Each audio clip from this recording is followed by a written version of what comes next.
हमारा पड़ोसी देश चीन क्यों कर रहा है मोर की खेती? कहाँ जा रहे हैं चीन की फैक्ट्रियों में पनपे दर्जनों मोर? और कैसे सिर्फ मोर पालकर चीन हर साल कमा रहा है करोड़ों रुपए? जी हाँ दोस्तों, हम बात कर रहे हैं भारत के राष्ट्रीय पक्षी मोर यानी पीकॉक की, जिसे हमारे देश में काफी महत्वपूर्ण दर्जा दिया गया है। हालांकि तेजी से घट रहे जंगलों की वजह से पूरी दुनिया में मोर कहीं गायब ही हो चुके हैं और भारत के जंगलों में भी मोर दिखना काफी दुर्लभ है। लेकिन चीन ने हजारों की संख्या में पिकॉक्स को अपने बर्ड फार्म में छिपा रखा है और इन बेजुबान पक्षियों के व्यापार से उसने हजारों करोड़ों का साम्राज्य खड़ा कर दिया है। इस वक्त दुनिया भर में चीन की तरफ से मोर और मोरपंख सप्लाई किए जा रहे हैं, जिससे चीन मालामाल हो रहा है। लेकिन भारत के राष्ट्रीय पक्षी को चार दीवारी में बंद करके रखने के पीछे क्या चीन का कोई काला मंसूबा है?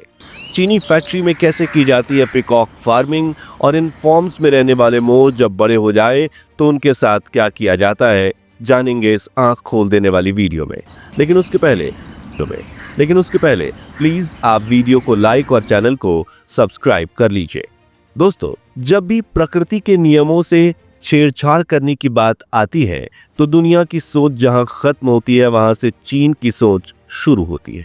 जैसे कि आज चीन में सांपों की ब्रीडिंग करने वाले स्नेक फार्म्स, करोड़ों रेशम के कीड़ों की ब्रीडिंग करने के लिए वर्म फार्म्स, पोल्ट्री फार्म्स, नकली अंडे बनाने की फैक्ट्रीज और ना जाने कितने एनिमल्स ब्रीडिंग फार्म्स मौजूद हैं। इतना ही नहीं, चीन ने 1960 में 100 करोड़ गौरैया चिड़ियों को मार दिया था। तब से पूरी दुनिया में ये चिड़िया विलुप्त होने की कगार पर पहुंच चुकी है। और हाल ही में चीन अपने रेगिस्तान में 12 लाख खरगोश को मरने के लिए छोड़ चुका है।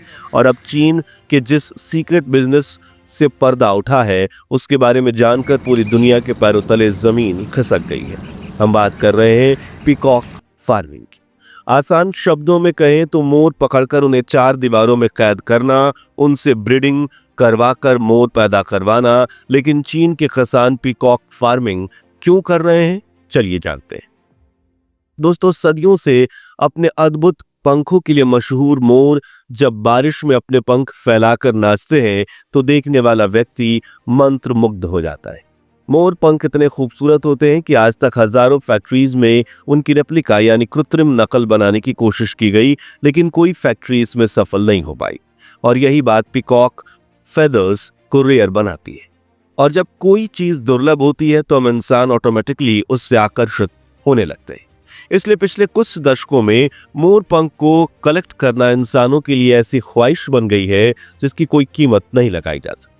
इन पंखों का इस्तेमाल खासतौर पर प्रीमियम होम डेकोर में किया जा रहा है। इसके अलावा मोर पंख को लकी चार्म भी कहा जाता है। भारत में वास्तुशास्त्र और चीन में फेंग शुई विद्या में भी कहा गया है कि मोर पंख घर में रखने से किस्मत चमकती है और नेगेटिव एनर्जी दूर रहती है। इसलिए मोर पंख का एक अलग ही महत्व है। अब वैसे तो मोर कुदरती रूप से अपने पंख झाड़ते हैं और कई बार इनके पंख टूट कर गिर जाते हैं, जिन्हें कई किसान सालों से जंगल में घूम घूम कर इकट्ठा करते थे और बेचते थे। लेकिन जब से जंगल कटने की वजह से मोरों की संख्या कम होने लगी है, मोर पंख मिलना उतना ही दुर्लभ हो गया है जितना किसी खजाने को ढूंढना। हालांकि वाइल्ड लाइफ प्रोटेक्शन एक्ट 1972 के तहत मोर को नुकसान पहुंचाना या उनके पंख तोड़ना अपराध है, लेकिन चीन इन नियमों की उतनी ही कद्र करता है जितना एक चोर कानून की। इसलिए चीन के फार्मर्स ने पीकॉक फार्मिंग शुरू की। लेकिन ये फार्मिंग कैसे की जाती है, चलिए जानते हैं। दोस्तों, पीकॉक फार्मिंग के लिए चीन के किसान सबसे पहले एक बड़ा मैदान तैयार करते हैं, क्योंकि बाकी पक्षियों से बड़े आकार होने की वजह से पीकॉक को फ्री मूवमेंट करने और अपने खूबसूरत पंख फैलाने के लिए ज्यादा जगह की जरूरत पड़ती है। हर एक मोर को करीब 100 स्क्वायर फीट इलाके की जरूरत पड़ती है। यानी अगर कोई 10 मोर पालता है तो उसे 1000 स्क्वायर फीट का इलाका चाहिए होता है, जिसके बाद उस मैदान के चारों तरफ 6 से 7 फीट की फेंस यानी दीवार खड़ी की जाती है। जी हाँ, मोर इससे ज्यादा ऊंचाई पर नहीं उड़ पाते, इसलिए 7 फीट की दीवार काफी ज्यादा होती है ताकि वो उड़कर भाग ना पाए। मोर काफी नाजुक पक्षी होते हैं और खराब मौसम जैसे कि बारिश और तेज गर्मी में उनकी तबीयत बिगड़ने लगती है। इसलिए चीन के किसान उनके लिए शेल्टर यानी छत भी बनाते हैं ताकि उन्हें खराब मौसम से बचाया जा सके। इसके अलावा उनके शेल्टर में पेड़ की टहनियों, लकड़ी और कंक्रीट ब्लॉक की मदद से कई ऊंची बैठने की जगहें भी बनाई जाती ताकि मोर मूवमेंट करते हुए यहां से वहां बैठ पाए। इसके अलावा इन उठे हुए बसेरों पर बैठकर मोर खुद को सुरक्षित भी महसूस करते हैं और कई बार शिकारी जानवर अंदर घुस आए तो उनसे बचने के लिए पीकॉक ऊपर जाकर बैठ सकते हैं। वहीं जमीन पर वुडन फ्लोरिंग लगाई जाती है, जबकि ठंड के मौसम में हीटेड फ्लोर इंस्टॉल किए जाते हैं क्योंकि मोर के पैर काफी नाजुक होते हैं और ये ज्यादा ठंडी सतह पर रहकर बीमार पड़ सकते हैं। पूरी तैयारी करने के बाद किसान मार्च से सितंबर महीने का इंतजार करते हैं क्योंकि इसी सीजन के दौरान पीकॉक मेटिंग करते हैं और इस मीटिंग में किसानों का पीकॉक ब्रीडिंग बिजनेस निर्भर होता है। दरअसल मेटिंग सीजन में जब मेल पीकॉक को अपनी पसंदीदा फीमेल पीकॉक यानी पीहेंस दिखती हैं तो वो अपने पंखों को फैलाकर उन्हें लुभाने की कोशिश में लग जाते हैं। इसी प्रक्रिया में मोर के पंख भी टूट कर नीचे गिरते हैं जिन्हें ये किसान कलेक्ट करके बेच देते हैं, लेकिन असल में सभी पंख बेचने का काम तो बाद में होता है। खैर, जब मादा मोर को नर मोर पसंद आता है तब वो अपने पंख खोलकर मोर के पास जाती है और उसकी मूवमेंट कॉपी करती है, यानी हरी झंडी दिखा देती है। जब फीमेल पीकॉक की सहमति के बाद ही दोनों मोर मेटिंग करते हैं और मेटिंग के कुछ समय बाद मादा मोर अपने अंडे देती है, जो कि 3 से 5 अंडे होते हैं। मादा मोर ये अंडे अपने छोटे से घोंसले या फिर बड़ी घास के बीच छिपा कर रखती है ताकि उन्हें प्रोटेक्शन मिल जाए। इन अंडों का इंक्यूबेशन पीरियड 27 से 30 दिनों तक का होता है। इस दौरान मदर पीकॉक अपने अंडों के पास रहती है ताकि उन्हें गर्म रख सके और सुरक्षा कर सके। करीब 1 महीने के आसपास ये अंडा फूट जाता है और इसमें से छोटे से बच्चे का जन्म होता है और इनका शरीर पंख बेहद नाजुक होते हैं।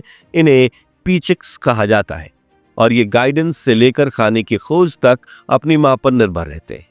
इस दौरान जब मोर के बच्चे बड़े होते हैं तो उनका रंग काफी डल होता है और पंख भी भूरे रंग के होते हैं, मगर बढ़ती उम्र के साथ इनका रंग खिलने लगता है और 3 से 4 साल की उम्र में मेल पीकॉक को अपने अद्भुत पंख विकसित करते हुए देखा जा सकता है। जब पीकॉक फार्मिंग की जाती है तो किसान इन पीकॉक्स को खाने में अनाज, कीड़े, छोटे सांप, मछली, मेढक सर्व करते हैं। वहीं इनके न्यूट्रिशन और विटामिन इनटेक का पूरा ध्यान रखा जाता है। लेकिन अब सवाल ये आता है कि चीन के ये किसान पीकॉक फार्मिंग से कमाते कैसे हैं? तो इसके मुख्य 2 तरीके हैं। पहला, जिंदगी भर मोर पालना और उनके पंख बेचते रहना। दरअसल जंगल में रहते हुए एक पीकॉक 10 से 25 सालों तक जीवित रहता है, लेकिन कैप्टिविटी में रहने की वजह से ये 40 सालों तक भी जीवित रह सकता है।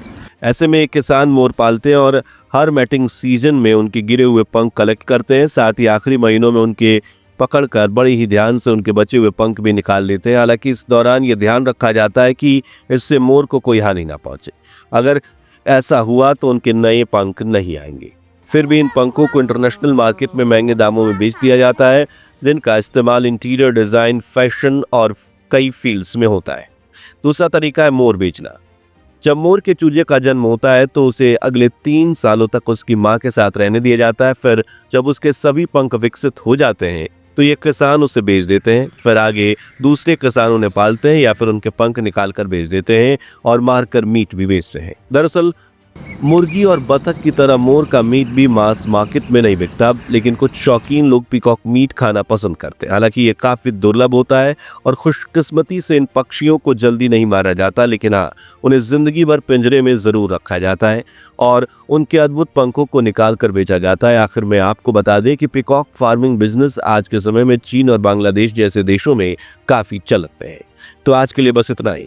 क्या चीन में हो रही स्नेक फार्मिंग, पोल्ट्री फार्मिंग और वर्म फार्मिंग और पीकॉक फार्मिंग के खिलाफ अंतर्राष्ट्रीय संगठनों को आवाज उठानी चाहिए या नहीं? और क्या किसी भी देश में एनिमल फार्मिंग लीगल होनी चाहिए या बैन?